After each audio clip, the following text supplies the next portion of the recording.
Oi, bonitos, bonitos, tudo bom com vocês? Começando mais uma Quinta Misteriosa aqui no canal. Se você é novo por aqui e ainda não tá inscrito, aproveita e já se inscreve aqui embaixo, que tem vídeo novo toda segunda e toda quinta pra vocês. Playlist completa com todos os casos que eu já contei aqui na descrição, são mais de 400 casos pra maratonar. Quinta Misteriosa também é podcast pra ouvir quando e onde quiser, e não esquece de me acompanhar nas redes sociais, que eu vou deixar aqui na tela pra vocês. Me sigam por lá que tem conteúdo extra, e agora bora começar o caso de hoje.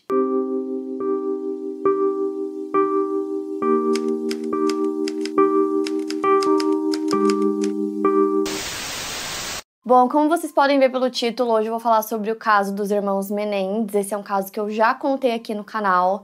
É um caso que eu conheço muito bem e que eu lembro que na época que eu fiz a pesquisa para contar aqui para vocês, foi muito difícil fazer a pesquisa porque era difícil achar muita coisa sobre o caso, era muito confuso. E agora o caso voltou à tona, né? Então tem uma série na Netflix sobre o caso, que eu assisti a série, falei minha opinião nas redes sociais. E vocês pediram muito pra eu falar agora de novo sobre o caso e trazer um vídeo novo com mais informações, um vídeo mais completo agora que tem muita coisa nova que na época que eu fiz o primeiro vídeo não tinha. Tem um documentário também na Netflix, os dois são na Netflix pra quem quiser assistir. E tem muita coisa mesmo acontecendo, então eu decidi que seria um bom momento pra fazer um novo vídeo pra vocês, então... Tem bastante coisa, eu geralmente não falo muito sobre a minha opinião nos casos, porque eu falava muito no começo e aí as pessoas comentavam muito que não queriam saber a minha opinião, queriam só que eu relatasse o caso. E aí, ao mesmo tempo, eu queria que vocês ouvissem o caso para terem suas próprias conclusões e que não se sentissem influenciados pela minha opinião. Então, eu sempre fico meio assim se eu falo ou não, mas nesse caso eu vou falar minha opinião pra vocês pediram bastante, então no final do vídeo eu vou dar o meu relato, né, o que eu acho do caso, o que eu achei da série, do documentário, enfim. Então tem bastante coisa pra gente falar hoje sobre esse caso, então já vai lá, faz uma pipoca, pega a Coca-Cola, porque é bastante coisa, então bora começar. José Henrique Menendez nasceu no dia 6 de maio de 1944 em Havana, Cuba. O pai dele era um famoso jogador de futebol que tinha a própria empresa de contabilidade, enquanto a mãe dele era uma talentosa nadadora que chegou a ser eleita para o Hall da Fama dos Esportes de Cuba. O José era o terceiro filho, tendo duas irmãs mais velhas. Segundo Eric, a família Menendez era uma família da elite, eram médicos, advogados, tinham ancestrais respeitados que vieram da Espanha. Eles tinham uma vida boa em Cuba, o José era conhecido por ser um menino mimado, ele era 5 anos mais novo do que a irmã Terry e poderia até ser considerado o favorito da mãe. Fora de casa, ele tinha fama de ser encrenqueiro e, segundo uma vizinha da família, essa adoração da mãe do José por ele muitas vezes enfatizava o seu machismo e sua imagem masculina, fazendo com que ele desenvolvesse esse comportamento de ser um valentão. Os próprios pais achavam difícil controlar os comportamentos dele. Durante a adolescência do José, eles perderam tudo na Revolução e fugiram de Cuba e reconstruíram a vida nos Estados Unidos, então eles deixaram tudo para trás. O José não tinha dinheiro e não falava inglês na época, e mesmo assim ele frequentou a escola e se esforçou para aprender a língua, tentando manter boas notas. Ele tinha um emprego de meio período para que ele pudesse ter algum dinheiro para poder sobreviver no país. Um dos seus maiores sonhos se tornou frequentar uma faculdade da Ivy League, que é uma conferência esportiva de 8 universidades privadas no nordeste dos Estados Unidos. Infelizmente, por conta de sua condição financeira da época, ele não conseguiu realizar esse sonho, mas prometeu para si mesmo que os seus filhos conseguiriam. Assim como sua mãe, ele também tinha talento para natação, o que lhe proporcionou uma bolsa de estudos para atletas de natação na Southern Illinois University. Ele não gostava da universidade e seus colegas se lembram dele como uma pessoa retraída e mal-humorada. Ele usou a bolsa de estudos para se sustentar, mas acabou se afastando dos esportes para se concentrar inteiramente em seus estudos. Logo no primeiro ano da faculdade, ainda como calouro, ele conhece sua futura esposa Mary Louise Anderson, apelidada de Kitty, que era 3 anos mais velha do que ele. Kitty nasceu em 1941, sendo a mais nova de 4 filhos. Sua família era de classe média e ela cresceu em Oak Lawn, Illinois, um subúrbio de Chicago. As condições financeiras da família eram razoáveis devido ao fato do seu pai Charles possuir uma empresa de aquecimento e ar-condicionado, e a mãe dela não precisava trabalhar, dedicando seu tempo à criação dos filhos. A Kitty tinha 2 irmãos mais velhos chamados Milt e Brian e uma irmã mais velha chamada John. Apesar das aparências de uma família amorosa, era um lar bem violento. Seu pai Charles batia em sua mãe May e muitas vezes isso acontecia na frente dos filhos, e ele também batia nos próprios filhos. Eventualmente, antes mesmo da Kitty entrar na escola primária, o Charles deixou a sua mãe por outra mulher. Para conseguir sustentar sua família, May precisou encontrar um trabalho e começou a trabalhar para a United Airlines no aeroporto internacional Midway. Como Charles e a May já não viviam mais juntos, eles se divorciaram. Segundo a pesquisadora criminal e autora Rachel Pergament, a separação dos pais deixou marcas emocionais na Kitty. Ela acabou se tornando uma criança e eventualmente uma adolescente mais quieta e reprimida, com dificuldades de fazer amizades. Ela criou uma visão péssima em relação ao divórcio porque, ao contrário do seu pai, que se casou novamente e continuou vivendo em Oak Lawn, sua mãe nunca encontrou outro parceiro e acabou se tornando uma mulher deprimida e amarga. Observando todo aquele contexto, a Kitty internalizou que o divórcio era a pior coisa que poderia acontecer com uma mulher. Ela sentia raiva e tinha mágoa do seu pai e não teve contato com ele por anos e anos depois que os pais se separaram. Logo no seu primeiro ano na universidade, em 1958, ela começou a trabalhar no departamento de radiodifusão da universidade e, através desse trabalho, ela aprendeu a produzir dramas tanto para TV quanto para rádio. A sua autoconfiança foi aumentando com o tempo e, em 1962, seu último ano da faculdade, ela participou do concurso de beleza Miss Oak Lawn, patrocinado pela Veteranos de Guerras Estrangeiras, e ela venceu esse concurso. O seu sonho se tornou seguir carreira no mundo do entretenimento, dirigindo programas de rádio e TV em Nova York, mas houve uma pequena mudança de planos quando ela conheceu o José, por quem ela se apaixonou. Ele admirava a Kitty e achava ela linda e atraente, não apenas pela aparência física, mas por tudo que ela representava. Ela era filha de um lojista, veio de uma família com melhores condições financeiras e descendia dessa classe de empreendedores norte-americanos. Para Kitty, o José era uma pessoa profunda que estava disposto a trabalhar para conquistar aquilo que ele queria e superar as dificuldades que a vida lhe apresentava, não apenas fugir ou se esconder atrás de dinheiro como as pessoas que a Kitty conhecia até então. O José compartilhou com a Kitty o seu sonho de ser um empresário e fazer sucesso no mundo dos negócios. As famílias deles pareciam desaprovar o relacionamento. De um lado tinham os pais da Kitty, que achavam que um adolescente cubano de 19 anos não serviria para ser o seu futuro marido, enquanto os pais do José achavam que de alguma maneira a Kitty estava abaixo do nível social do José porque os pais dela eram divorciados. Mas de qualquer forma, os dois estavam dispostos a fazer o relacionamento dar certo, então a Kitty se formou em bacharel em Ciências e Comunicações, e em seguida ela e o José fugiram e se casaram em segredo em 1963. Depois do casamento, eles se estabeleceram em Nova York. Com a mudança da cidade também veio a mudança nos estudos. O José desistiu de sua bolsa de estudos esportiva e fez uma transferência para o Queens College, City University of New York, onde ele estudou contabilidade enquanto sua nova esposa Kitty começou a trabalhar como professora de escola primária. Logo nos primeiros anos do casamento, a Kitty desistiu do seu sonho de trabalhar na indústria da radiodifusão, então ela cancelou seus planos para poder apoiar o marido em sua carreira. Poucos anos depois, em 1967, o José finalmente se forma na faculdade, se tornando um contador. Ele conseguiu um trabalho em uma empresa de contabilidade internacional chamada Coopers & Lybrand. A Kitty engravidou do primeiro filho do casal, Joseph Lyle Menendez, que nasceu no dia 10 de janeiro de 1968. Com o nascimento do Lyle, a Kitty se tornou mãe em tempo integral, enquanto José continuava a investir em seu trabalho para ter sucesso. No ano seguinte, o José foi enviado para Chicago para realizar uma auditoria para um cliente da empresa. Ele acabou impressionando a gerência da Lion Container, que o convidou para trabalhar como controlador da empresa quando ele tinha apenas 25 anos. Ele aceitou a proposta, então ele, a Kitty e o Lyle se mudaram para Hinsdale, Illinois. Com seu trabalho, José transformou a Lion Container em uma empresa muito lucrativa. Logo no ano seguinte, em reconhecimento ao seu trabalho, ele se tornou o presidente da empresa. Porém, ele e o presidente do conselho da empresa tiveram uma briga feia e ele teve que sair da empresa em 1970.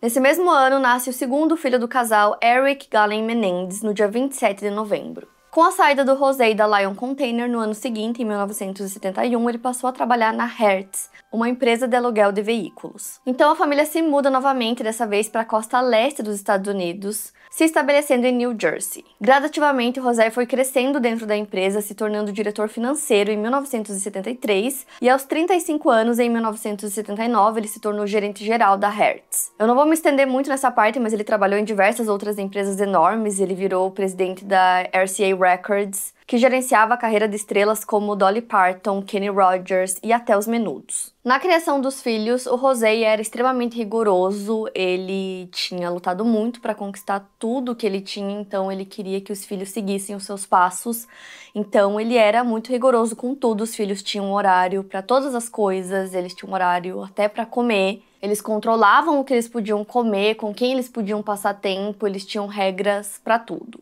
Uma coisa que vários familiares falam é que tanto o José quanto a Kitty, eles desconsideravam a possibilidade de que os filhos tivessem falhas.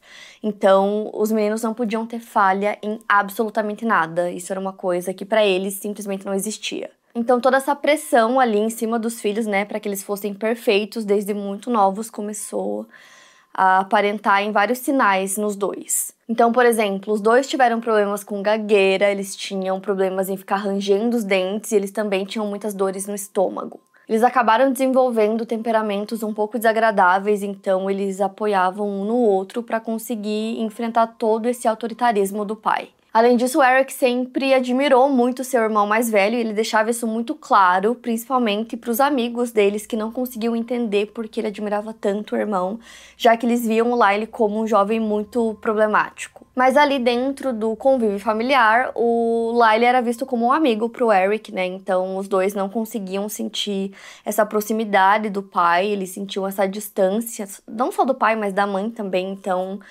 eles só conseguiam ter essa proximidade mesmo um com o outro. Quando os meninos ainda estavam na escola primária, o José começou a ter o hábito de fazer perguntas para eles quando eles estavam na mesa de jantar. O Lyle era quem respondia a maior parte dessas perguntas, até que o Eric começou a ter autorização para poder responder também. Conforme eles foram crescendo, as perguntas foram ficando cada vez mais complexas. Além disso, José exigia que cada um dos filhos escolhesse um esporte. Ele queria muito que eles praticassem um esporte, que eles fossem muito bons nesse esporte específico e, de preferência, que não fosse um esporte em equipe. Ele queria que fosse um esporte individual porque ele sentia que o esporte em equipe desafiava a autoridade dele. E também questionava até a própria forma como ele criava os filhos. Então, o Lyle escolheu o tênis quando ele tinha 12 anos e o Eric escolheu o mesmo esporte aos 9. Nessa época, por volta de 1979, a família morava em Pennington, nos arredores de Princeton, New Jersey, e os meninos frequentavam uma escola particular chamada Princeton Day School. Com relação aos estudos, eles não se destacavam muito, sendo considerados alunos medianos. Na sexta série, o Lyle teve alguns problemas acadêmicos, com um dos seus professores descobrindo que ele não tinha grande capacidade de concentração. De maneira geral, os professores dos meninos acreditavam que ambos tinham problemas de aprendizagem, algo que o José não aceitava, porque ele não aceitava que os filhos tivessem falhas.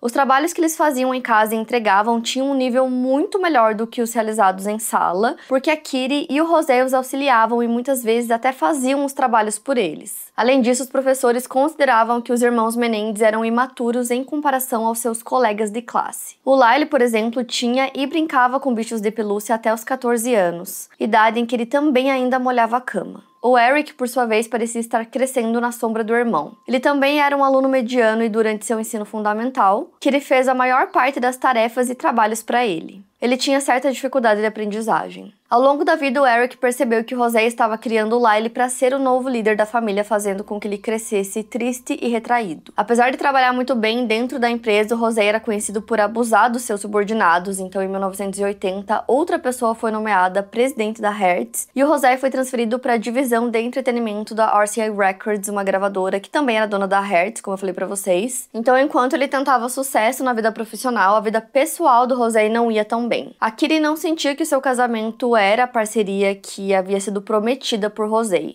Ele costumava tomar algumas decisões pela família, as quais ele não perguntava para ela o que ela achava, ele só comunicava a ela.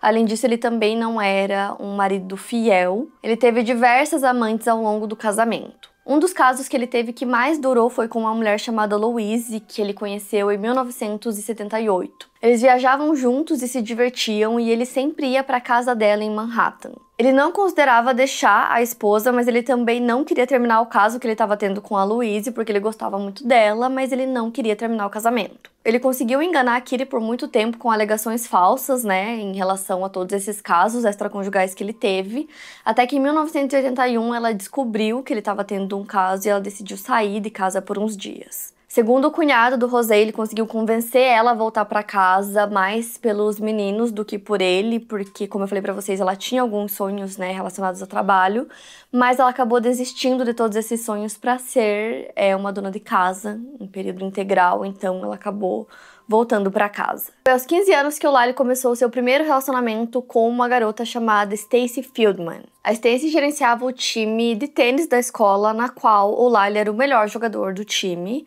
Eles andavam de mãos dadas pela escola, o que era contra as regras, e uma das coisas que ele mais gostava de fazer com ela era ir no cinema, o que era uma das únicas atividades que os pais não controlavam. Os dois conversavam sobre casar, ter uma vida juntos, ter filhos. O Lyle dava presentes caros pra Stacy, mas aí Depois, mais pro fim da escola, o relacionamento terminou quando ela ia pra faculdade e ela decidiu que queria viver experiências na faculdade. No início, ele tentou insistir que os dois continuassem juntos, mas eventualmente eles seguiam em frente. Voltando a falar um pouco sobre o trabalho do José dentro da RCA Records, a ética de trabalho dele foi investigada porque uma de suas atitudes que era considerada antiética era enviar grandes quantidades de álbuns para as lojas, fazendo parecer que as vendas eram maiores do que realmente eram. Em 1985, com 41 anos, ele se tornou vice-presidente executivo e diretor de operações mundiais da RCA Records, mas apesar de suas tentativas, ele não conseguiu fazer com que a empresa fosse para o rumo que ele gostaria. Devido aos comportamentos do José de enviar mais álbuns para as lojas, apenas no ano de 1986, a RCA foi forçada a honrar 25 milhões de dólares em álbuns devolvidos. A carreira do José na RCA Records estava chegando ao fim e, ao mesmo tempo, a Kitty descobriu sua principal amante, Louise. José acabou revelando sobre os outros casos extraconjugais que tinha e a Kitty acabou entrando em um estado depressivo, onde falava inclusive em tirar a própria vida. O José deixa a RCA Records e, através de contatos que conseguiu na empresa, lhe foi proposto um cargo como presidente da Live Entertainment na Califórnia.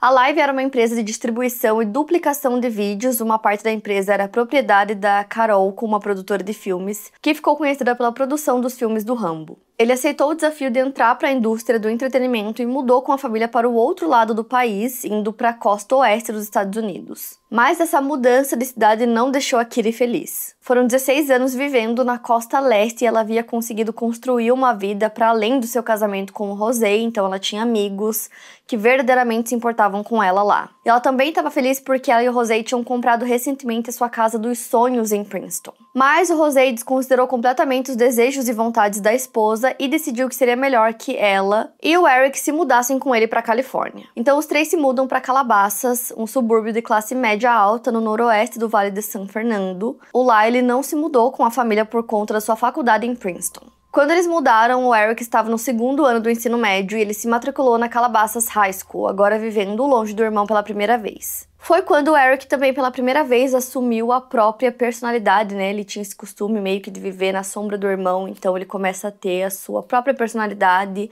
começa a fazer os seus próprios amigos, e ele começa a se juntar em um grupo de jovens rebeldes que eram bem barulhentos. Pouco depois ele encontra uma nova namorada chamada Janice, e esse namoro agradou muito seus pais. A Kitty achava todas as namoradas do Lyle interesseiras, então como a Janice vinha de uma família que tinha muito dinheiro, ela achava que ela não era interesseira como as outras namoradas do Lyle, então pra ela tava tudo bem. Nessa mesma época, o Eric faz amizade com um jovem chamado Craig Signorelli, que era o capitão do time de tênis no qual o Eric era o jogador número 1 do time. Os dois passavam muito tempo juntos e até escreveram um roteiro de thriller juntos que se chamaria Friends. O roteiro tinha 67 páginas e contava a história de um jovem que vinha de uma família rica que descobre que quando seus pais morrerem, ele vai herdar 157 milhões de dólares. Então ele mata os pais para colocar a mão no dinheiro, mas acaba sendo morto também. Como eu disse para vocês, um dos sonhos do José era que os filhos entrassem em uma das universidades Ivy League, mas esse não era um sonho do Lyle. Ele dizia que ele nem sabia se ele queria ir para a universidade, o que ele queria mesmo era abrir um restaurante. E ele queria ter o apoio financeiro do pai dele para realizar esse sonho, mas aí por pressão do pai dele, em 1986 ele se candidata para Princeton.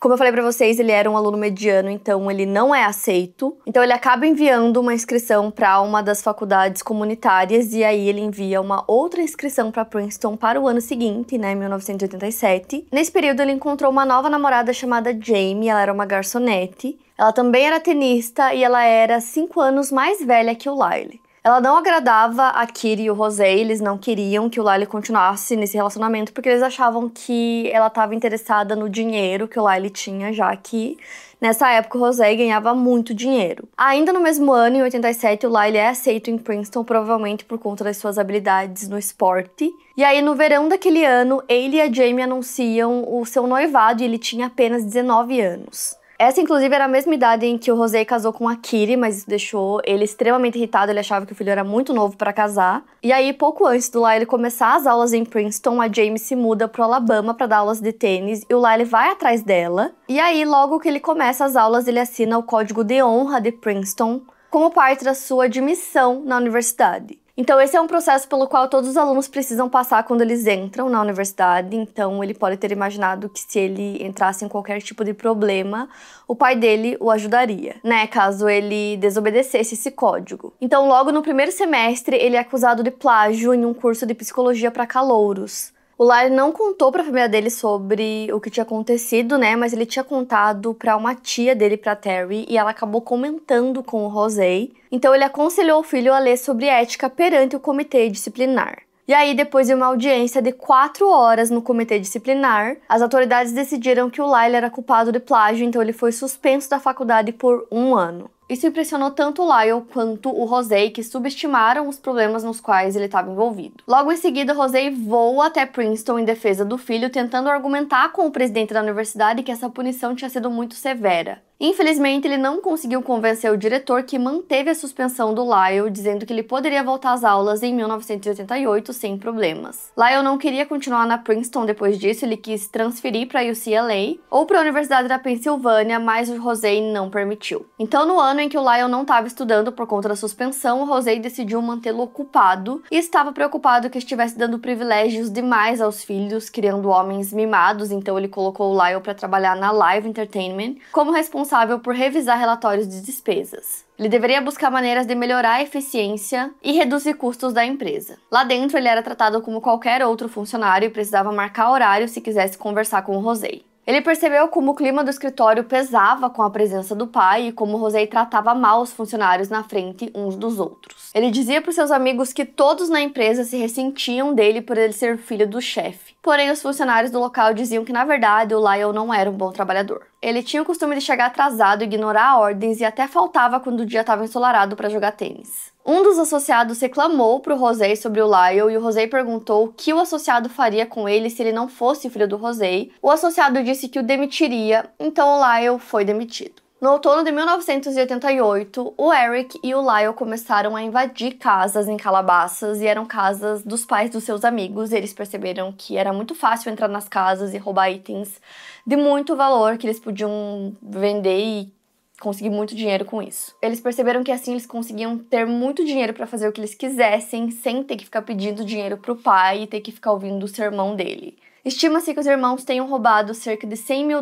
em joias e dinheiro. Esse valor pode ser classificado criminalmente como um roubo de grande porte. O Eric foi parado por uma infração de trânsito e foi quando eles encontraram itens de grande valor no porta-malas. Mais tarde, o detetive descobriu que um cofre de uma casa que tinha sido roubado estava na casa de outra pessoa, então ele começou a perceber que talvez a pessoa que tinha roubado se arrependeu, mas na hora de devolver o cofre roubado, colocou na casa errada. E foi assim que o Eric e o Lyle foram descobertos, né? Então o José ficou muito bravo, mas ele não queria que os filhos fossem presos, então ele contratou um advogado muito bom para representar os dois. Então o advogado conseguiu um acordo onde o Lyle seria absolvido de qualquer acusação se o Eric pegasse a responsabilidade por todos os crimes. Na época, o Eric ainda era menor de idade, então o advogado disse que ele conseguiria convencer os juízes a sentenciar o Eric a prestar serviço comunitário a moradores de rua, e aí ele e o Lyle precisariam fazer acompanhamento psicológico, e seria isso. Os irmãos já tinham vendido vários itens que eles tinham roubado, então o José fez um cheque de $11 mil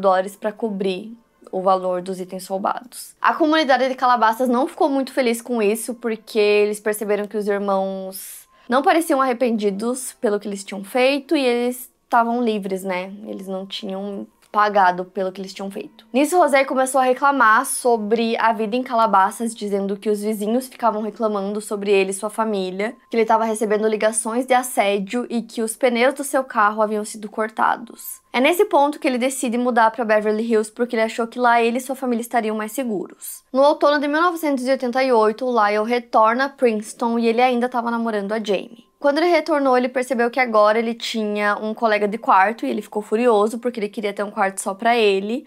Então ele pegou todos os pertences do seu colega de quarto e colocou no corredor. Aí o José escreveu uma carta para Princeton e solicitou que o seu filho tivesse um quarto individual. E aí, assim como aconteceu no ano anterior, o Lyle não se inscreveu em nenhuma atividade extra no campus. Ele parecia não estar muito interessado em conseguir créditos extras na vida universitária. Mas ele aproveitou seu tempo para fazer amizades com um grupo de alunos que também eram atletas. No ano seguinte, a Jamie apresentou para o Lyle um jovem chamado Donovan Goodrow. Os dois tinham muita coisa em comum e acabaram se tornando melhores amigos, e o Donovan decidiu ajudar o Lyle, escreveu vários trabalhos para ele para que ele não reprovasse na faculdade. Eventualmente, o relacionamento do Lyle com a Jamie termina e ele começa um novo relacionamento com uma modelo chamada Christy, que era 9 anos mais velha que ele. Mais uma vez, o relacionamento não agrada os seus pais, e aí o Lyle continua insistindo que ele queria ser transferido para UCLA, e o José continua dizendo que não, que essa não era nenhuma possibilidade. Quando ele retorna das férias, em 1989, ele descobre que o seu melhor amigo Donovan estava sendo acusado de roubar alunos no dormitório. Ele não defendeu o seu amigo, que afirmava ser inocente, ele na verdade o confrontou junto com outros 2 colegas. O Donovan acabou tendo que deixar a Princeton e na correria ele acabou deixando a carteira dele, que tinha vários documentos importantes, como seu seguro social. Já o trabalho do José na Live Entertainment estava indo muito bem, o contrato dele se estendeu até 1991, e a empresa também fez uma policy de seguro no nome dele no valor de 15 milhões de dólares. E aí, nesse período em que o Lyle volta para Princeton, tem algumas fontes que falam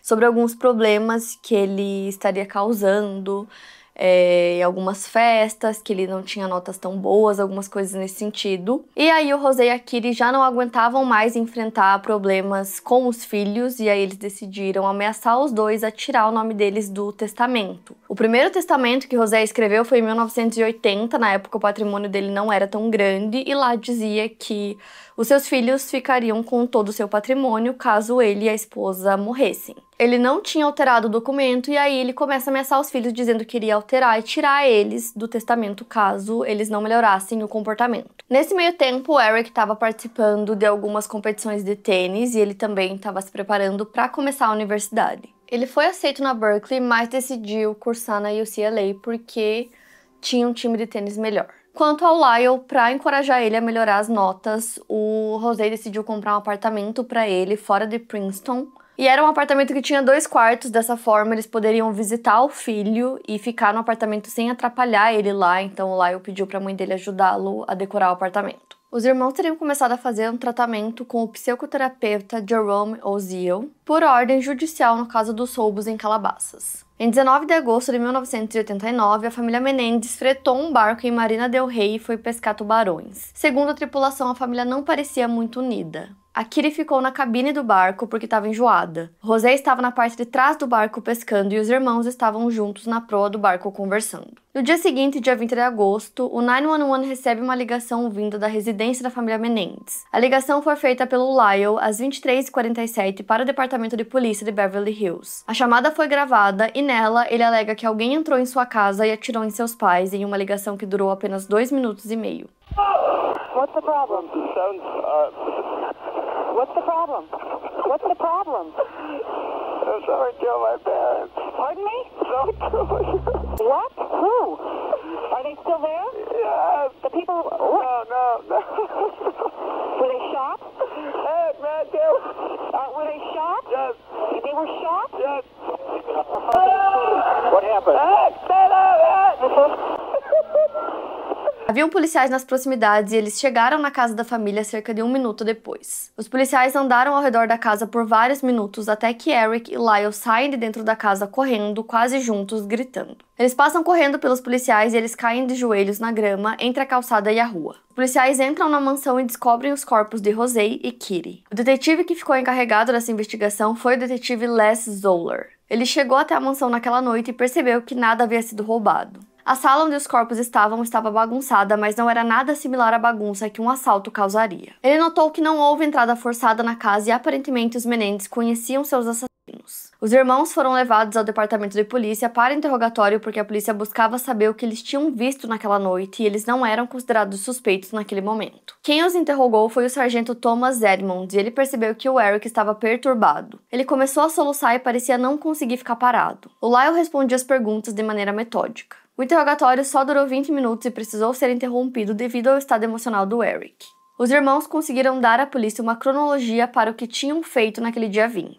Eles teriam jogado tênis de manhã na quadra de tênis que tinham atrás da casa. Depois, eles assistiram parte de uma partida de tênis na TV e passaram a tarde fazendo compras no shopping Beverly Center. Por volta das 5 da tarde, eles planejaram se encontrar com um amigo em um festival gastronômico em Santa Mônica chamado Taste of LA. E teriam saído de casa por volta das 8 da noite para ir ao cinema para assistir o novo filme 007 Licença para Matar. Segundo eles, as filas estavam muito longas, então eles foram ao shopping assistir Batman. Depois do filme, eles foram até Santa Mônica, mas eventualmente se perderam no caminho e não conseguiram se encontrar com um amigo deles. Eles então pararam e ligaram de um telefone público para esse amigo chamado Perry Berman. Na ligação, eles combinaram de se encontrar na Cheesecake Factory em Beverly Hills. Depois da ligação, eles foram para casa para buscar a identidade falsa do Eric para que ele pudesse consumir bebidas alcoólicas. Eles relataram que quando voltaram para casa, notaram cheiro de fumaça. O detetive Les achou isso estranho porque seus policiais não mencionaram nada similar. O Lyle contou à polícia sobre como a Kid estava assustada e com medo, deixando as portas trancadas e que nos últimos tempos, ela estava apresentando algumas ideias suicidas, mas não mencionou sobre o histórico emocional da mãe, que ela realmente teve problemas emocionais por muitos anos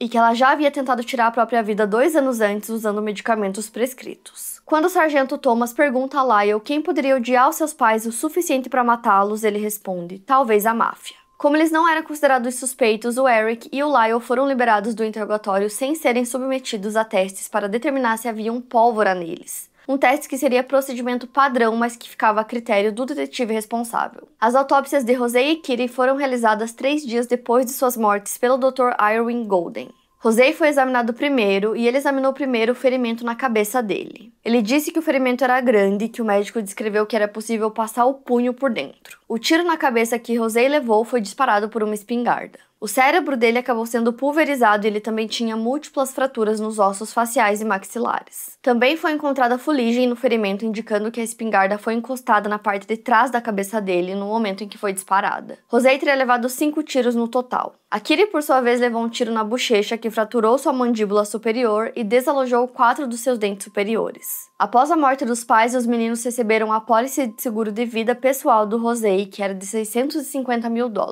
3 dias após a morte dos pais, os meninos foram às compras, eles compraram várias coisas. No dia 25 de agosto acontece um serviço memorial para os pais deles e eles chegam com 1 hora de atraso. O Lyle estava calmo, mas o Eric parecia bem inchado e vermelho e muito desconfortável. No dia 28 foi feito um culto tradicional e nesse culto o Lyle falou durante 30 minutos o quanto seus pais significavam para ele. Já o Eric não falou nenhuma palavra, ele parecia...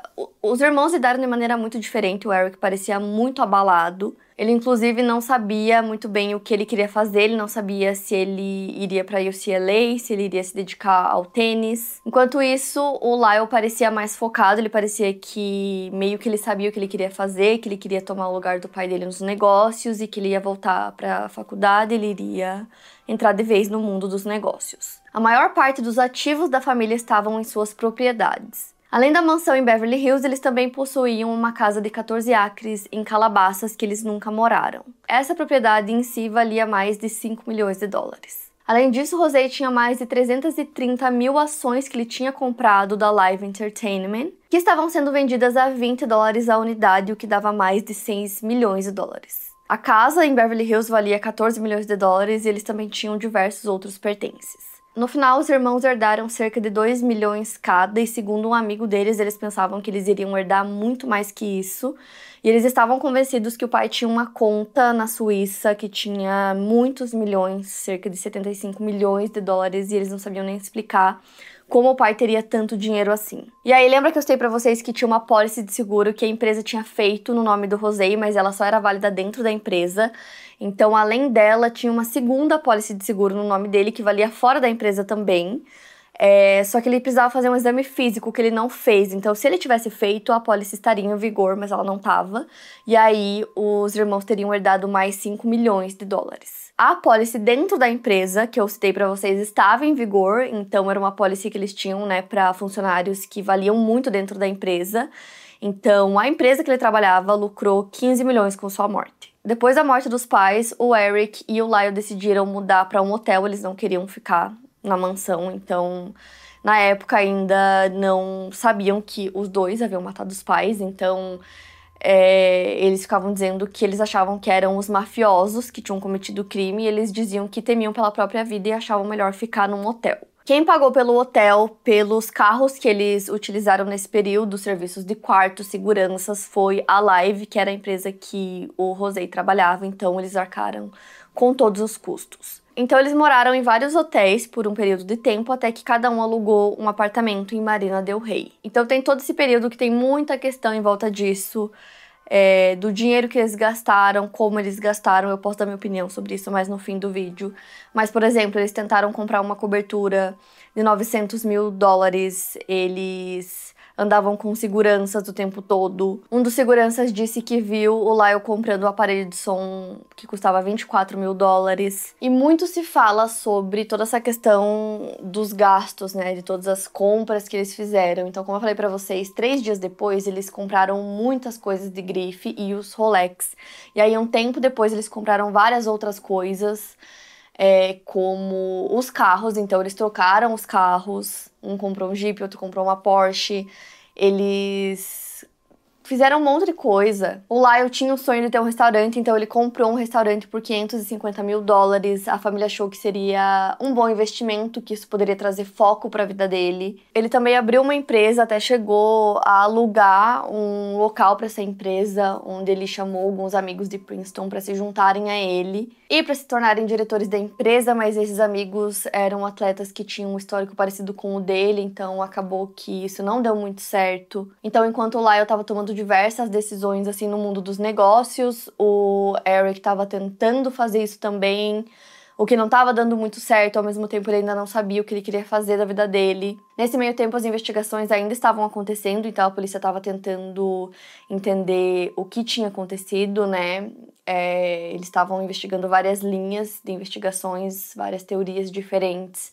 Começaram a descobrir que o José tinha, não inimigos, mas várias pessoas que não gostavam dele. E aí eles começam a voltar os olhos para os irmãos, porque eles começam a achar um pouco estranho esse gasto exacerbado deles, porque desde a morte dos pais eles já tinham gastado cerca de $1 milhão, o que era muita coisa. E aí tem uma questão que eu vou citar pra vocês, mas ela é um pouco controversa, porque aparentemente, né, supostamente a polícia teria descoberto que eles teriam contratado uma pessoa para apagar uns arquivos do computador da Kitty em agosto. E aí um amigo do Lyle teria relatado à polícia que eles contrataram um especialista em computadores para poder destruir um arquivo do Novo Testamento que o José teria escrito, onde ele tirava os filhos, né, do testamento para que eles não tivessem herança. E dessa forma eles queriam ter certeza que esse arquivo não seria recuperado e que eles poderiam ter direito à herança. Isso é uma coisa que aparece inclusive na série dos Irmãos Menendez da Netflix. Já o Lyle, ele sempre negou ter destruído esse Novo Testamento. Ele disse que isso tudo é mentira e que isso nunca aconteceu.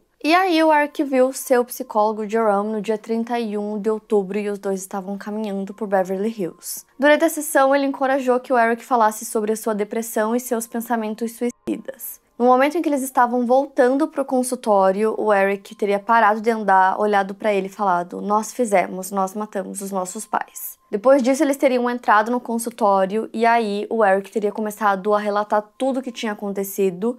E aí, em dado momento, o psicólogo teria pedido para ele parar, eles teriam ligado pro Lyle, pedido para ele ir até lá, mas o Eric queria continuar contando tudo. Ele disse que eles foram para San Diego para comprar as espingardas e que eles acreditavam que tinham feito o crime perfeito. Ele disse que eles teriam juntado todos os cartuchos das balas pela casa e que, como eles moravam na casa, eles não estavam preocupados com impressões digitais, né? Não seria normal que eles encontrassem impressões dos dois pela casa. Depois disso, eles pegaram as espingardas e dirigiram até o Vale de San Fernando. Quem dirigiu foi o Lyle, porque o Eric estava muito abalado. Eles pararam o carro e aguardaram até que nenhum carro estivesse passando por perto, e aí eles jogaram as espingardas no canyon.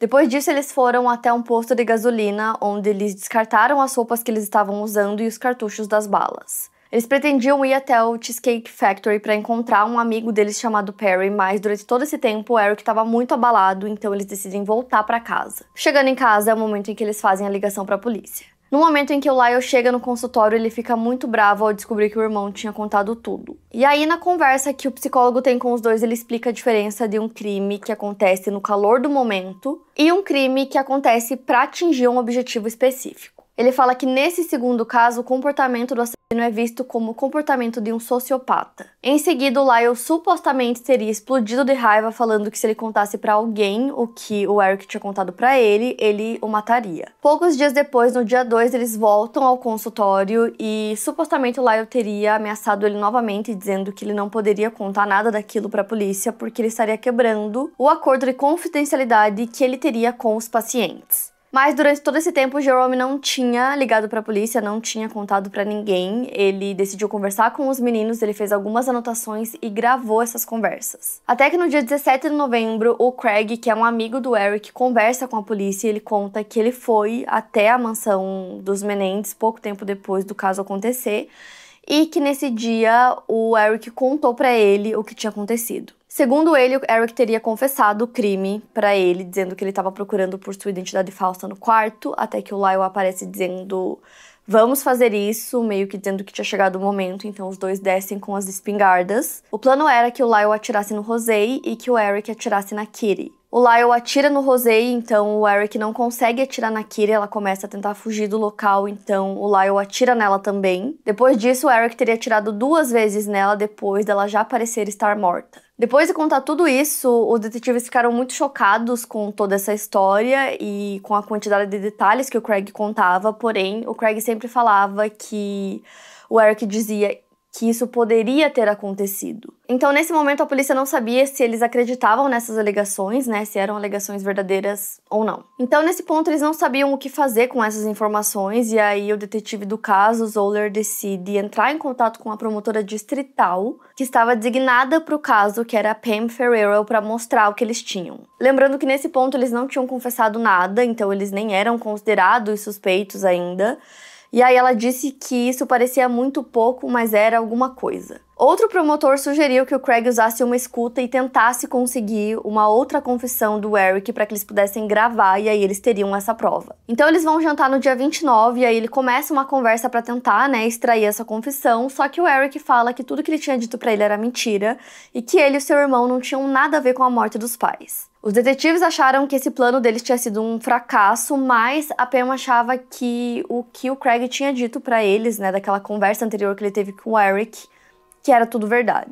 Então a investigação continuava e eles ainda não tinham nenhuma evidência forte que ligasse os irmãos ao caso. Então eles começam a investigar as armas do crime, para tentar encontrar quem teria comprado aquelas armas, para ver se levava em algum nome, que chegassem os criminosos. Eles chegaram em uma lista com 80 páginas que não ligava de forma alguma o caso aos irmãos Menendez. Até que no dia 5 de março de 1980, os detetives recebem uma declaração totalmente inesperada de uma mulher chamada Judalon Smith, de 37 anos. Ela era amante do Jerome Oziel, que era o terapeuta, psicólogo, psicoterapeuta, dos meninos. Ela declarou à polícia que o Jerome pediu para ela ouvir uma das sessões dos irmãos Menendez, que aconteceu no dia 31. Ela ficou do lado de fora do consultório enquanto os meninos estavam dentro dele. Ela disse aos detetives que ouviu uma discussão entre os irmãos e o Lyle disse: "Não acredito que você contou a ele. Temos que matá-lo e qualquer pessoa associada a ele." De acordo com ela, o Eric gritou de volta: "Não posso impedi-lo de fazer o que você tem que fazer, mas não posso matar mais ninguém." Eric saiu do consultório correndo e chorando, algo que ela mesma havia presenciado. Ela também viu o Lyle sair do local seguido pelo terapeuta. A Judalon alegou que o Jerome incentivou que os meninos continuassem fazendo acompanhamento psicológico para juntarem os fatos da história da família que os levaram a cometer o crime. Com base nas informações oferecidas pela Judalon, o detetive do caso obteve um mandado de busca para as fitas das sessões do Lyle e do Eric no dia 8 de março de 1990. Foram entregues à polícia 17 fitas de áudio e 7 páginas de anotações. O Jerome tocou partes das fitas para os detetives que ouviram os meninos confessando os detalhes da noite do dia 20 de agosto de 1989. Em seguida, eles lacraram as fitas e as anotações e enviaram para o Tribunal do Condado de Los Angeles, em Santa Mônica, onde um juiz decidiria que a confidencialidade paciente-terapeuta poderia ser quebrada nesse caso. Por volta da 1 da tarde, no dia 8 de março, o Lyle estava chegando na mansão com alguns amigos e a polícia já esperava por ele. Haviam muitos policiais cercando a área, eles queriam prender o Lyle logo porque haviam informações de que ele pretendia sair de Beverly Hills. A intenção inicial da polícia era prender os irmãos juntos, mas o Eric estava fora do país, ele estava em Israel para um torneio de tênis. O Lyle foi autuado na delegacia e então transportado para a prisão masculina do condado de Los Angeles, no centro de Los Angeles. Naquele dia, durante uma entrevista coletiva, o promotor Ira Rayner declarou que o motivo dos assassinatos era financeiro. Os meninos queriam a herança dos pais. A família Menendez não recebeu bem a notícia da prisão porque todos estavam apoiando os irmãos naquele momento. Muitos especularam que o Eric ficaria foragido por estar fora do país, mas familiares e amigos próximos sabiam que ele não faria isso. Quando o Eric ficou sabendo da prisão do irmão, ele ligou para o seu tio Carlos, que o aconselhou a se entregar também. Então o Eric volta para Los Angeles e os policiais o encontraram no aeroporto. Ele foi levado sob custódia no dia 11 de março. Mesmo com os irmãos presos, a polícia ainda não tinha nenhuma evidência física que eles realmente tinham cometido o crime. O detetive queria encontrar o registro da compra das armas para conseguir provar que realmente eles tinham cometido o crime. O detetive procurou em diversas lojas, até que ele decidiu procurar em lojas menores, então no dia 14 de março ele foi numa loja chamada Big Five.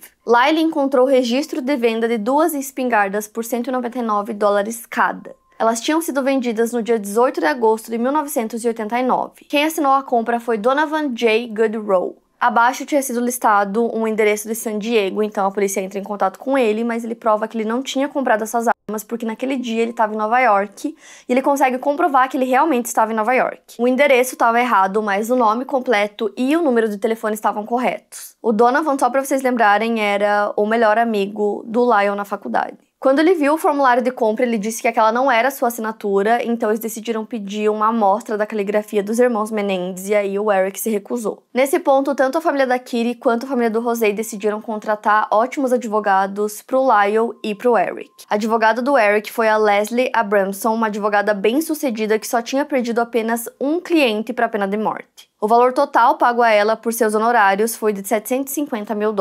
A advogada contratada para defender o Lyle foi a Jill Lansing, que havia acabado de deixar o escritório do defensor público do condado de Los Angeles para abrir seu próprio escritório e, ao contrário da colega Leslie, ela não estava acostumada com casos de alto perfil. As duas contrataram outros advogados para auxiliá-las. Houve uma mudança na promotoria, com o caso sendo devolvido para a promotora inicial, Pam Ferrero. Só para vocês entenderem também, o caso ele tomou uma proporção muito gigantesca nesse começo, porque eles foram presos, mas as pessoas não sabiam direito por que eles tinham sido presos, não sabiam sobre as fitas, sobre as evidências, então as pessoas não estavam entendendo o que estava acontecendo, a família, principalmente, estava tipo assim 100% certa que eles eram inocentes e as pessoas também acreditavam que eles eram inocentes.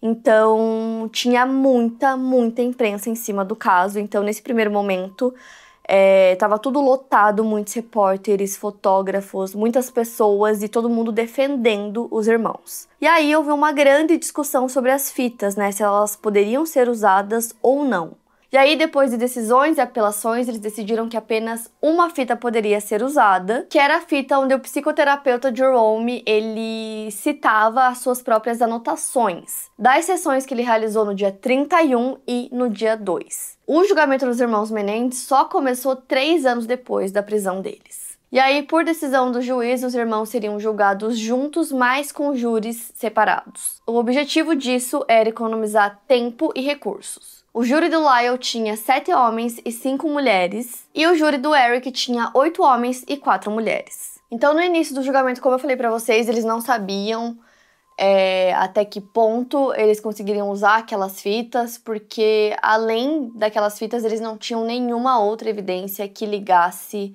os irmãos ao caso. Então, até aquele ponto, eles continuariam alegando inocência, eles não iriam confessar o caso, e como eu falei pra vocês, as pessoas acreditavam na inocência deles, a família acreditava, todo mundo acreditava, e eles iam manter a sua inocência. Mas aí o departamento do xerife do condado de Los Angeles emite um comunicado dizendo que os irmãos tentaram fugir da cadeia. Então eles foram até a cela dos irmãos e eles tinham autorização para fazer uma busca na cela, e nessa busca eles encontram uma carta de 17 páginas que o Lyle tinha escrito para o Eric. E na última página da carta estava escrito bem grande: depois de ler, destrua essa carta. Então ele basicamente colocou tudo pra fora, tudo que ele não conseguia falar pessoalmente pro irmão, ele escreveu e colocou tudo nessa carta. Nessa carta ele dizia pro irmão que ele sentia que eles não poderiam contar os segredos da família Menendez no tribunal, porque se eles fizessem isso, eles estariam matando os pais pela segunda vez.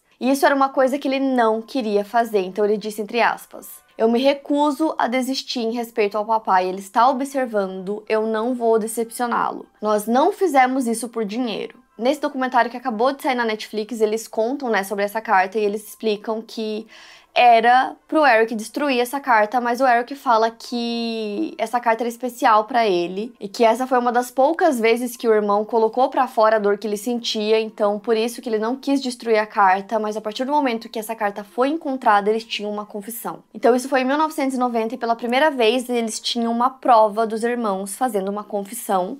Então, o Lyle fala que pra ele aquilo era horrível porque justamente a carta onde ele pediu pro irmão que ele não queria contar os segredos foi o motivo que no final das contas eles tiveram que contar todos os segredos da família. Agora que eles tinham a confissão, os dois precisariam contar, no tribunal qual foi a motivação para o crime. Então, uma audiência pré-julgamento aconteceu no dia 9 de junho de 1993 e, para surpresa de todos, as advogadas disseram que admitiriam que os meninos haviam assassinado os pais. A partir dali, não seria questionado se os irmãos mataram ou não seus pais, mas sim o motivo para eles terem feito isso seria discutido, e o motivo seria anos de abuso físico, psicológico e sexual. Em 20 de julho de 1993, o julgamento se inicia com os argumentos da promotoria. A teoria da promotoria para o caso era de que os irmãos teriam matado seus pais por ganância, porque o José ameaçou tirá-los do testamento e eles não queriam perder todo o dinheiro que herdariam. Então planejaram o assassinato dos pais de maneira completamente fria e calculada. Como era a primeira vez que os irmãos mencionavam os abusos que sofreram de maneira pública, a promotoria argumentou que da mesma maneira que eles haviam mentido sobre coisas anteriormente, eles estavam mentindo sobre isso também. A defesa dos meninos se baseou em argumentar que os irmãos temiam pela própria vida quando tiraram a vida dos pais. Na semana dos assassinatos, na terça-feira, houve uma discussão durante o jantar entre Kitty e Lyle. Durante essa discussão, a Kitty se irritou e arrancou a peruca do Lyle, revelando a Eric algo que ele não sabia até aquele momento. Aos 14 anos, o Lyle começou a perder o cabelo e, por incentivo do José, ele começou a usar peruca. Mas isso era sem o conhecimento do irmão. A partir daí, o Eric sentiu que podia confiar em Lyle para contar um segredo.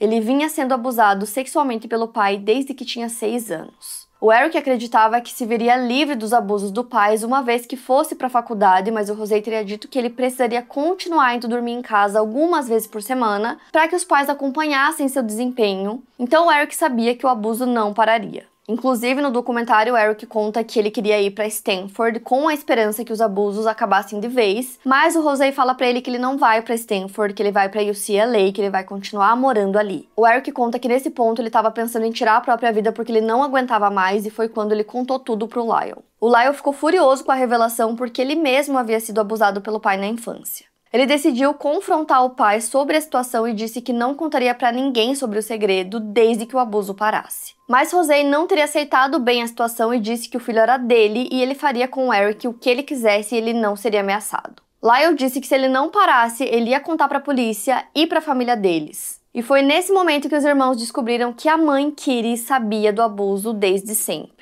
Eles achavam que a mãe não fazia ideia e foi nesse momento que ela teria dito: "Vocês acham que eu sou burra?" Os irmãos perceberam que a mãe sabia de tudo e que ela não fez nada para proteger os filhos. O Lyle conta que ele achava que a mãe não sabia de nada e que nesse momento que ele contasse o que o pai estava fazendo, ela protegeria os dois. Mas aí o José teria deixado muito claro que o segredo não poderia sair da família. E o Lyle sentiu que mesmo que ele dissesse que ele não contaria pra ninguém, o pai não acreditaria. Os irmãos achavam que os pais iriam matá-los. Foi quando eles decidiram ir pra San Diego e compraram 2 escopetas. No dia que eles cometeram o crime, o Lyle disse que entrou na casa e foi avisar a mãe que eles iam sair, e aí eles começaram a discutir. O pai dele entrou e ouviu a discussão, então ele mandou o Eric subir pro quarto e esperar por ele. Depois, o pai foi pra sala de TV e o Lyle disse que achou que os pais iriam matar os dois naquele momento, então ele correu pro quarto do Eric e avisou ele que achava que aquele era o momento, então os dois carregaram as armas, correram pra sala e começaram a atirar. Depois eles compraram os ingressos do cinema para ter um álibi, se livraram das armas, voltaram para casa e fizeram a ligação para a polícia. A promotoria questionava por que eles nunca revelaram sobre isso antes e eles afirmaram que era porque temiam que ninguém fosse acreditar e tinham vergonha de falar sobre o assunto. Quando questionados sobre o porquê não fugiram depois de adultos, eles disseram que sentiam que o pai era muito poderoso e iria encontrá-los. Saberia onde eles estariam e eles não conseguiriam escapar. Apesar dos abusos, eles tinham amor e respeito pelo pai. O testemunho do Lyle durou 9 dias, durante o qual ele relatou os abusos sofridos nas mãos do seu pai, dos 6 aos 8 anos de idade, e como ele próprio abusou do irmão Eric quando tinha 5 anos. Ele conta que inseria coisas em Eric da mesma forma que o pai fazia com ele. Esse depoimento vocês encontram online e durante esse momento ele e o irmão se emocionam muito.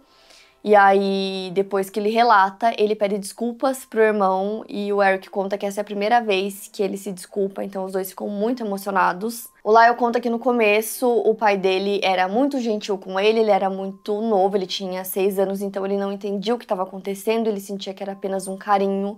O pai dele não era uma pessoa carinhosa, então ele sentia aquele carinho do pai dele, aquele amor, ele não conseguia entender que aquilo era errado. Ele conta que os abusos foram ficando cada vez piores até ele ser abusado realmente pelo pai aos 7 anos de idade. Ele conta que o pai tirava fotos de suas partes íntimas e que haviam conversas abertas sobre ter relações com homens. Ele conta que o pai mostrava filmes sexuais violentos e pornográficos para ele. Ele parou de ser abusado pelo pai aos 8 anos de idade, mas os abusos psicológicos continuaram por muitos anos depois disso. O Lyle também contou que ele foi abusado pela mãe dos 11 aos 13 anos de idade. E disse que quando ele tinha 13 anos, ele começou a acreditar que o pai também estava abusando do irmão mais novo, mas ele não sabia como conversar sobre isso com o irmão. Ele conta que sua mãe o tocava em todos os lugares, mesmo quando o pai estava deitado com eles na cama. Em relação a Kitty, ele conta que os abusos eram psicológicos também. Ele conta que quando ele tinha 7 anos de idade, a mãe falava pra ele que o odiava, que ela não queria ter engravidado dele e que ele arruinou sua vida. Ela sempre dizia que ela poderia ter tido uma carreira brilhante e que ela não teve isso por conta da gravidez e que era tudo culpa dele.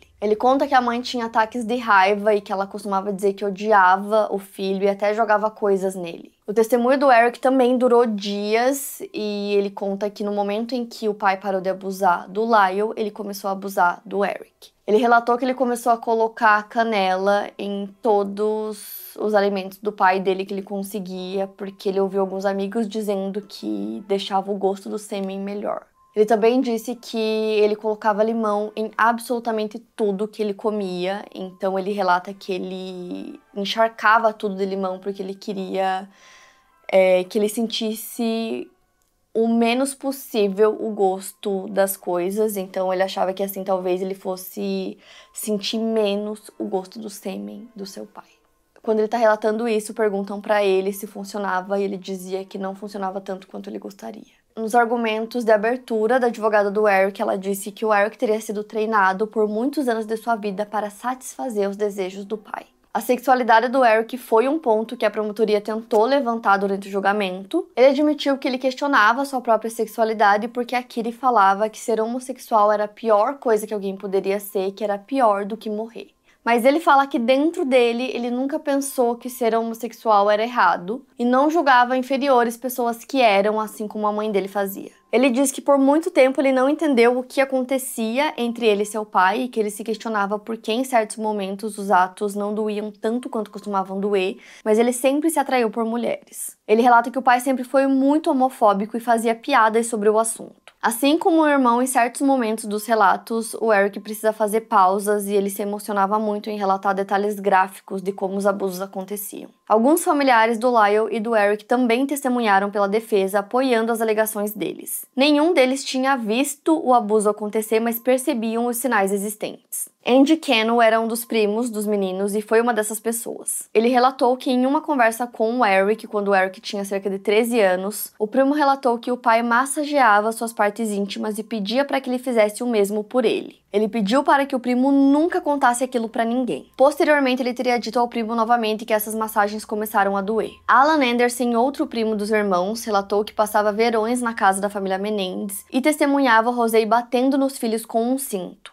Ele tratava aquilo como algo completamente normal e Kitty parecia não se importar. Ela nem sequer checava se os meninos estavam bem depois que eles apanhavam. Algo que ele achava muito estranho também era o fato de que o tio falava para os meninos subirem para o quarto, na suíte dele com a Kitty, e ele tomava banho com os filhos. O Alan não era autorizado pela tia a chegar perto do quarto ou sequer do corredor, e ele acreditava que era para que ele não ouvisse o que estava acontecendo. A Diane era prima dos meninos e ela testemunhou que teve uma conversa com o Lyle quando ele tinha 8 anos de idade, e que de repente ele começou a tocar nas próprias partes íntimas, dizendo que o pai dele fazia isso também. Posteriormente, a Diane e sua mãe relatariam que quando elas estavam na casa da família, o José costumava dizer para o Eric subir ao quarto, dizendo que ele subiria em 1 minuto, e eles ficavam no quarto por um tempo. Elas dizem que era o tempo de prepararem o jantar, por exemplo, comerem e limparem a cozinha, e então José descia e dizia que o Eric não estava se sentindo bem e que só depois ele iria jantar. Na época, elas não entendiam o que poderia estar acontecendo. Uma das tias dos irmãos também testemunhou e comentou sobre uma viagem feita para assistir o Eric jogar tênis. Ele teria perdido alguns jogos e a família voltou para o hotel e iria jantar. Ela relata que eles estavam demorando muito e ela estava com fome, então ela foi ao quarto de Kitty e José, mas só a Kitty estava lá. Ela respondeu que o José estava no quarto do Eric. Ela disse que logo o José voltaria e que não era para ir até o quarto do Eric. Demoraria mais um tempo até que José aparecesse e dissesse que o Eric não iria jantar com eles. E aí essa tia disse que queria ir até o quarto do Eric para falar com ele, então eles foram até o quarto. Ela disse que ele estava deitado na cama e ela sentia que tinha acontecido alguma coisa, ela queria dar um abraço nele, meio que para consolá-lo por ter perdido os jogos, mas aí a Kitty e o José disseram que ele não gostava de ser abraçado. Na época, ela explica que os familiares achavam as situações um pouco fora do normal, mas não imaginavam que tinha algo tão horrível acontecendo. Os treinadores de tênis dos irmãos também testemunharam e disseram que o José era extremamente exigente e ele pressionava os filhos para que eles sempre vencessem, e ele costumava dizer que terminar em segundo é como se você beijasse a sua irmã. A promotoria sempre tentou descredibilizar as alegações de abuso e até mesmo quando foi apresentado um laudo de 1977 que mostrava que o Eric tinha faringe posterior machucada, úvula e palato mole cicatrizando bem. Esse poderia ser um ferimento causado por abuso infantil através da cópula oral, e a promotoria afirmou que o ferimento também poderia ter ocorrido através de um acidente em que ele estava chupando picolé e caiu. Sobre o assassinato dos pais, o Lyle se manteve firme em dizer que ele foi cometido em um momento de pânico porque os irmãos realmente acreditavam que os pais os matariam se eles contassem o segredo da família. A promotoria queria que eles fossem culpados de homicídio doloso e que fossem condenados à prisão perpétua ou até mesmo à pena de morte. Já a defesa buscava que eles fossem considerados culpados por homicídio culposo ou até mesmo homicídio involuntário, dessa forma eles teriam uma pena muito menor. Então, depois desse ponto, os jurados começam a deliberar. Então, como eu falei pra vocês, os irmãos foram julgados no mesmo julgamento, porém eles tinham jurados separados. Então, num julgamento com jurados, todos os jurados precisam entrar em um consenso. Se não houver um consenso, o julgamento inteiro é anulado. Uma coisa muito importante para citar para vocês é que o julgamento foi completamente televisionado. Então, todos os dias de julgamento foram televisionados por um canal, então as pessoas conseguiam acompanhar literalmente tudo. No documentário que acabou de sair na Netflix, é muito interessante assistir essa parte dos jurados, porque eles conseguiram trazer vários deles pra falar no documentário. Eu sempre acho muito interessante quando eles conseguem trazer pessoas que estavam envolvidas de alguma forma no caso, porque a gente consegue ter uma visão de alguém que estava lá e que muitas vezes não estava diretamente envolvido, né, como os jurados. Então eles contam que eles ficaram, né, deliberando por horas, por dias, e eles não conseguiam chegar em um consenso, porque os homens pensavam de um jeito e as mulheres pensavam de outro. As mulheres contam que para os homens simplesmente era uma coisa impensável que um homem bem-sucedido, né, que tinha uma carreira invejável, que ganhava muito dinheiro, um pai de família, para eles era uma coisa assim que não dava nem para imaginar que ele realmente tivesse abusado dos filhos. Então, para eles era tudo uma invenção, eles não conseguiam acreditar que os irmãos Menendez estavam falando a verdade. Então, para eles isso tinha sido tudo inventado. E aí as mulheres, né, as juradas mulheres, estavam em dúvida porque elas ouviram o depoimento dos irmãos e dos familiares que viram muita coisa acontecendo naquela casa. Como eu expliquei pra vocês, eles não viram os abusos sexuais, mas eles viram outros tipos de abuso. Então tem uma foto, que se eu achar eu vou colocar aí pra vocês. Nesse exato momento eu não lembro se é o Lyle ou o Eric, mas tinha tipo uma barra de ferro que o José fazia um deles segurar nessa barra de ferro por muito tempo, o máximo que ele conseguisse, eu acho que era o Eric, até que ele começasse a chorar e não aguentasse mais. E se eu não me engano, ele tinha 2 anos de idade. Então eram abusos desse nível, assim, que os familiares viam, até coisas piores, né? Como eu citei algumas coisas aqui pra vocês.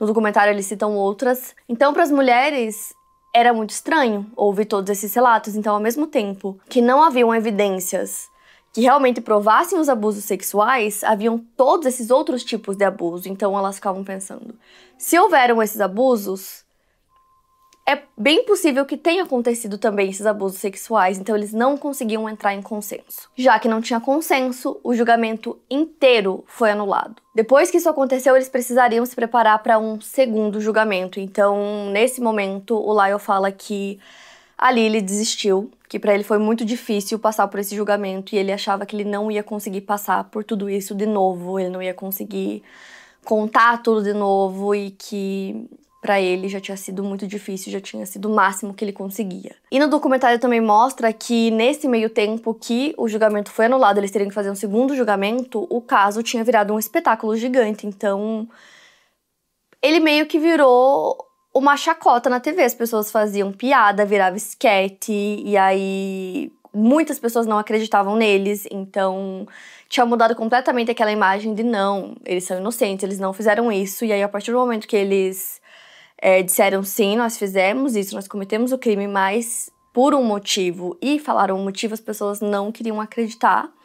E aí virou tipo uma piada. Então os familiares contam no documentário que era muito difícil ver o que as pessoas estavam falando sobre os sobrinhos deles, né, os familiares deles, e eles não podiam fazer absolutamente nada. O segundo julgamento começou em 1995 e os irmãos foram novamente julgados ao mesmo tempo para economizar os recursos. Os promotores do caso mudaram e dessa vez o argumento de abuso sexual não pôde ser utilizado da mesma maneira que foi no primeiro julgamento. Dessa vez apenas o Eric testemunhou novamente por dias sobre os anos de abuso dos seus pais. E testemunhas-chaves não puderam testemunhar no segundo julgamento. O Lyle também não testemunhou e nenhum familiar pôde testemunhar de novo, então era só o Eric sozinho.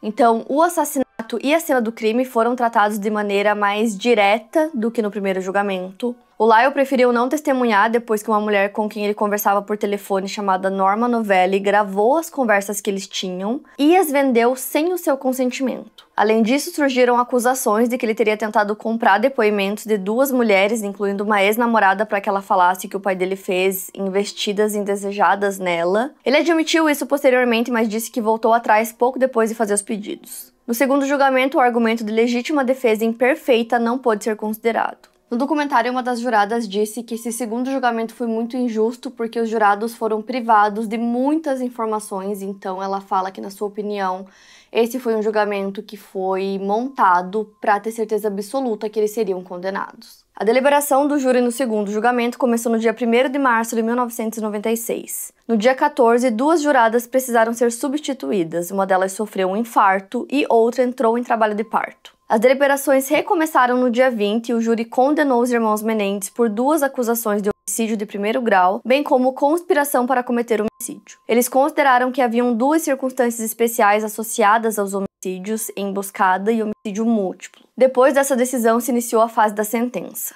A sentença oficial ocorreria em julho de 1996 e antes disso os irmãos Menendez deram uma entrevista ao programa de televisão 2020, buscando apoio público em uma tentativa deles tentarem ficar presos juntos. No dia 2 de julho de 1996, eles foram sentenciados a 2 penas consecutivas de prisão perpétua sem possibilidade de liberdade condicional. O Departamento de Correções da Califórnia decidiu separar os irmãos. Ao longo dos anos, eles continuaram se comunicando através de cartas e só se reuniram novamente em 2018, quando Lyle foi transferido da prisão estadual de Mill Creek para a R.J. Donovan Correctional Facility em San Diego, onde seu irmão estava encarcerado. Em abril, surgiram notícias de que Eric havia sido transferido para a mesma unidade habitacional do seu irmão, onde eles teriam a chance de participar de programas educacionais e de reabilitação juntos. Quando se viram pela primeira vez, eles se abraçaram por vários minutos sem dizer uma palavra, e depois foi permitido que eles ficassem sozinhos por cerca de 1 hora. Em 1996, o Lyle tinha se casado com Anna Erickson, mas o casamento não durou muito. Eles se divorciaram em 2001,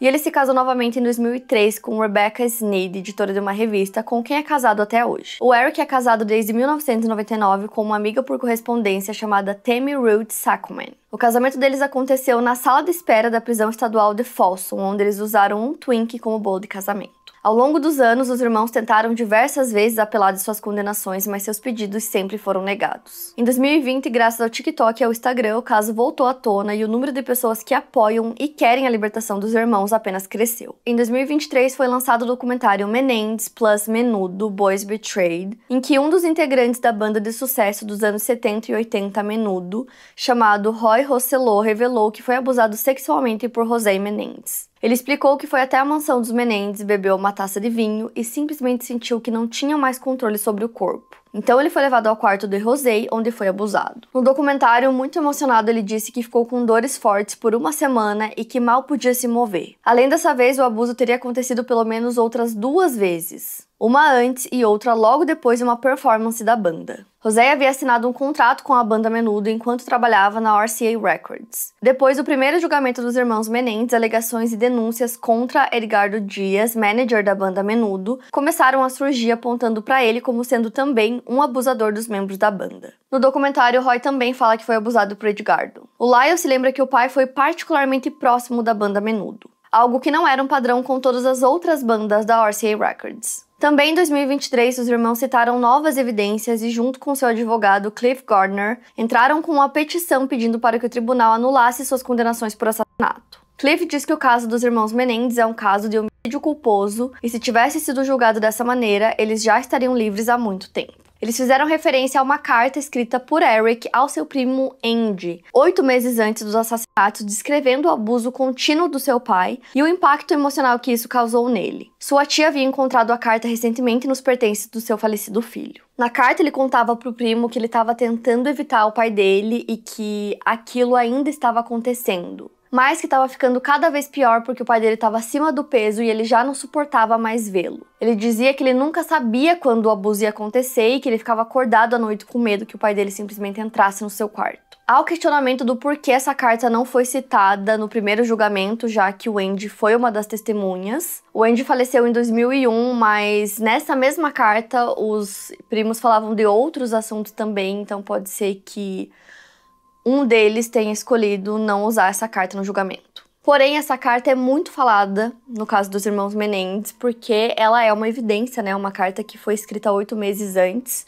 Então, ela é uma evidência onde o Eric conta sobre os abusos, então, de certa forma, ela é uma prova. Inclusive, ao longo dos anos, depois da condenação deles, eles sempre mantiveram suas versões, eles nunca voltaram atrás ou contaram novas versões, eles sempre mantiveram a versão dos abusos. Em 2022, o Lyle participou de uma cerimônia de formatura na penitenciária junto com outros 22 detentos. Ele participou de um programa prisional oferecido pela Universidade da Califórnia, então ele conseguiu obter um diploma de bacharel em sociologia. No dia 3 de outubro desse ano, o promotor público do condado de Los Angeles, George Gascon, disse que o caso está sendo revisado por seu escritório, nomeando 2 novos fatores que os promotores estão analisando antes de uma audiência no tribunal no mês que vem. O George disse que pode haver potencial para nova sentença ou possivelmente até mesmo um novo julgamento. Uma nova audiência está marcada para o dia 29 de novembro desse ano. Atualmente, a Kim Kardashian é uma ativista ativa pela libertação dos irmãos Menendez. Segundo um artigo escrito por ela, os Menendez não tiveram direito a um julgamento justo e não receberam empatia em relação aos abusos que sofreram. Isso teria sido, inclusive, ridicularizado pela mídia e eles teriam sido transformados em monstros. Ela também levanta uma questão que foi muito mencionada ao longo dos anos, que se os irmãos Menendez fossem, na verdade, irmãs Menendez, eles não teriam recebido uma pena tão severa ou até mesmo não teriam sido condenados. A Kim também fala sobre como ela visitou os irmãos na prisão e os descreve como homens gentis, inteligentes e honestos. Segundo ela, eles têm históricos exemplares dentro do sistema prisional e trabalharam cuidando de idosos e em programas universitários ao longo do tempo em que ficaram presos. Ela defende que eles merecem ser libertados. Atualmente, os irmãos têm 56 e 53 anos. Com o caso de volta aos holofotes por conta da nova série da Netflix, muitas pessoas demonstraram apoio aos irmãos e acreditam que eles não deveriam mais estar na prisão. A série trouxe de volta à tona, né, o caso, então vocês pediram muito pra eu falar sobre e pra eu dar a minha opinião. Eu já falei sobre lá no meu Instagram, então pra quem não me segue lá,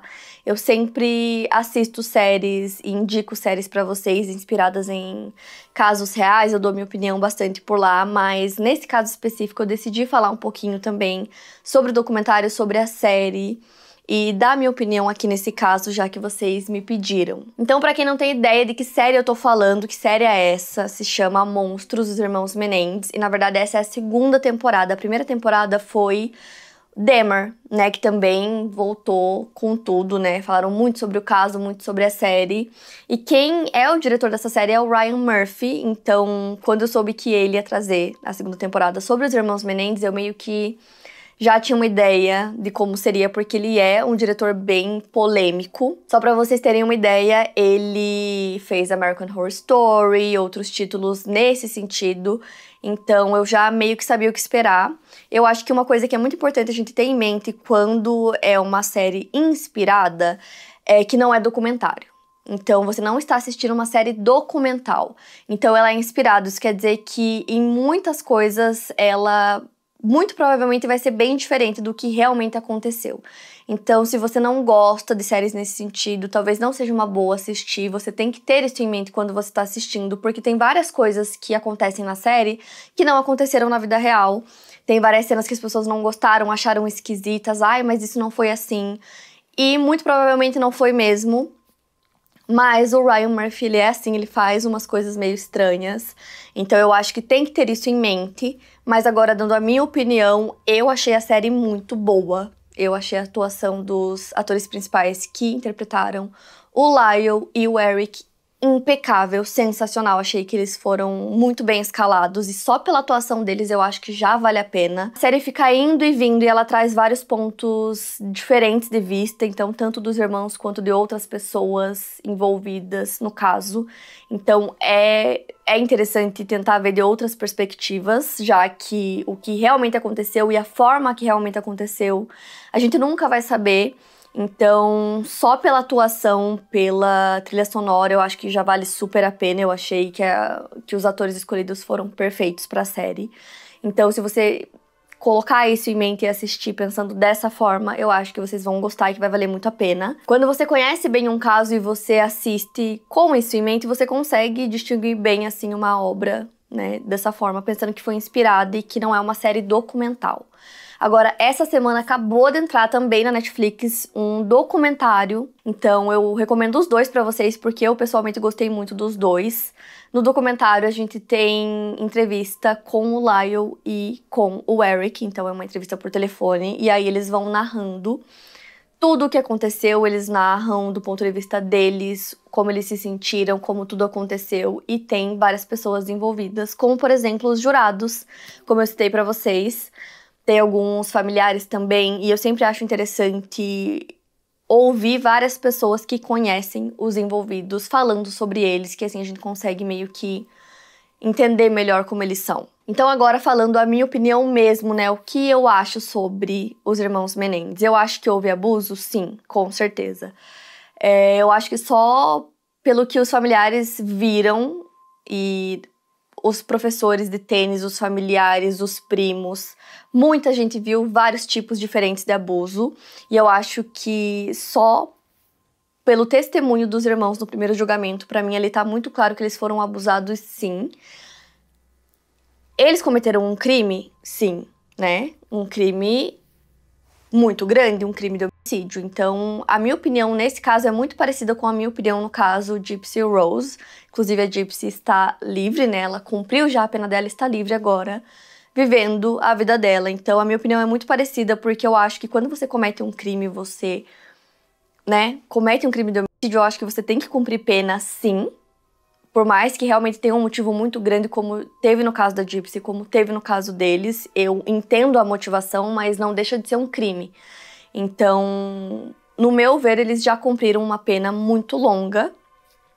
E eu acho que eles cumpriram o suficiente e que agora eles merecem a liberdade, da mesma forma que eu achava no caso da Gypsy. Então, é isso que eu acho, gente. Eu acho que eles já cumpriram muitos anos. Não acho que eles sejam um perigo para a sociedade, não acham que eles vão matar outras pessoas. Então, eu acho que eles merecem agora a liberdade. Me contem o que vocês acham.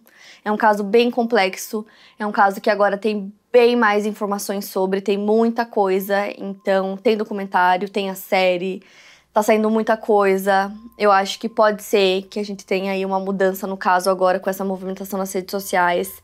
Quero muito saber a opinião de vocês, então me conta aqui nos comentários. Não esquece do like, me ajuda muito na divulgação do vídeo. Playlist completa com todos os casos que eu já contei pra vocês maratonarem aqui na descrição. Quinta Misteriosa também é podcast pra ouvir quando e onde quiser. E não esquece de me acompanhar nas redes sociais que tem conteúdo extra por lá. E é isso, eu vejo vocês no próximo vídeo.